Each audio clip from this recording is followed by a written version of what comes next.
Endless and suffocating darkness enveloped this place.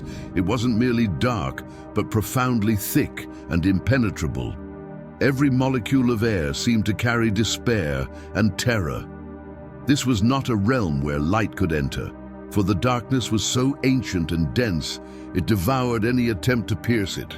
Hell was not an empty void, but a domain of unending torment, an abyss where time lost all significance. No hope, no peace existed here, only the ceaseless cries of agony. The rivers of lava that coursed through this land were not warm. They seared, consuming everything in their path. Their color wasn't fiery red, but a lifeless black, reflecting the desolation of hell itself. Every sound and every motion within this realm bore witness to the infinite suffering that saturated everything. Souls trapped here searched for light, but it was unreachable, an eternity of futility and torment. Yet, in the most unforeseen moment, when the darkness seemed to swallow all, and the abyss loomed on the verge of eternal dominance, he arrived. Christ came, not as an angel wielding a flaming sword, but as the embodiment of light itself. He stepped into this dreadful realm, not unfamiliar with suffering or anguish. Instead, he brought light and love into a place deprived of both for countless ages. Walking across the charred lands past rivers of burning lava, he moved as an indomitable traveler. His footsteps resonated like a melody foreign to hell, a sound in which despair could find no foothold. The light he carried wasn't harsh like the blazing sun, but gentle, profound, and healing. This light, unlike any other, began to erode the darkness. The scalding lava receded, as though the earth itself feared his presence. Each step was imbued with immense power. His gaze pierced the very essence of this cursed realm. Christ's mission was not destruction, but liberation. As his feet touched the fiery ground, it softened, losing its resistance. Even the accumulated agony of millennia could not withstand his light. Every movement was an act of restoration, not conquest. His light burned not to annihilate, but to purify, overcoming every shadow. He was like an angel who didn't battle with weapons, but healed the captives of darkness. With each step, hell grew emptier, its fires dimmed, and the oppressive walls began to falter. The ancient walls of hell, forged from centuries of despair, fear, and regret, trembled as he advanced. These walls weren't mere stone. They embodied the anguish and guilt of countless souls. Surrounding them were malevolent entities emanating destruction and dread.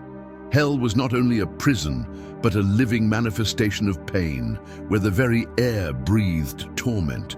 But as Christ approached, the fortress began to lose its strength. His steps made the walls quake, as though they tried to withdraw but couldn't. The entities residing within these walls quaked in terror, unable to comprehend the force confronting them. Hell, which they believed invincible, was now powerless against the force of divine love. Christ's light caused the walls to crack and collapse, not by force, but by his mere presence. His light was an unstoppable force, dismantling darkness itself. When Christ reached the heart of hell, he didn't immediately encounter those he sought to liberate. Initially, he saw only a void, souls submerged in shadow, engulfed by pain and sorrow.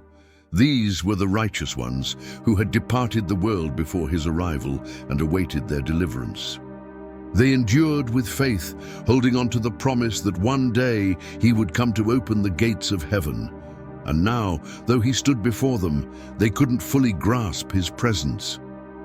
Slowly, Christ approached, and his light filled their hearts, penetrating the deepest recesses of their beings. They felt no longer forgotten or abandoned. With compassion and love in his eyes, he extended his hands to them, not merely saving them, but restoring them to life. Their chains shattered, and they began to rise, their souls illuminated by his presence. Hell's grip weakened as the liberated souls advanced, and the light reclaimed what had been lost. As Christ led the righteous out of hell, the entire realm transformed. The rivers of lava cooled, the darkness withdrew, and the suffocating weight of despair evaporated. This was no mere triumph in a battle, but a renewal of everything that had been tainted. The light he carried was alive, warm, serene, and restorative. It penetrated every soul, bringing relief to those who had long suffered. Hell emptied, its essence destroyed by the light, its once imposing walls reduced to ruins. What was once the realm of torment became a monument to a past overshadowed by redemption. Christ's victory was not achieved through confrontation, but through his presence, a light so profound it annihilated the very fabric of darkness. When he led the redeemed to the gates of heaven, the souls stood before them, awaiting entry. The gates, sealed for so long, swung wide open, welcoming them into the light prepared for them. In this moment, a profound joy filled their hearts, and the memory of hell faded into insignificance. This was more than the conclusion of Christ's mission. It marked the dawn of a new era for humanity. Christ, who overcame death itself, opened the way not only for the righteous, but for all who believed in him. Though hell remained, it no longer held the power to condemn eternally. It stood only as a solemn reminder of the victory of light over darkness and the path to salvation made available to all.